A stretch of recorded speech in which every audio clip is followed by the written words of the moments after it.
வானை தொட்ட மேகம் இங்கே பூவை தொட்ட தாகம் என்ன, தேனை தொட்ட வண்டு இங்கே காற்றில் விட்ட செய்தி என்ன.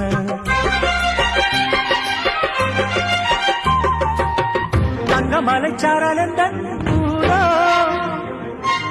இங்கு என்னை கைது செய்வார் யாரோ.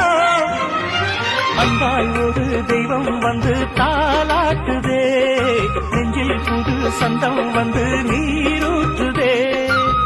கண்ணில் ஒரு மின்னல் கண்டேன், என்னை இன்று கண்டு கொண்டேன். பொன்மாங்குயில் சிங்காரமாய், பொன்மாங்குயில் சிங்காரமாய் பண்பாடுதே. சங்கீதக்காரன் எந்த காதல் பாதையில், உல்லாச பூங்குயில்கள் ராஜ பார்வையில்.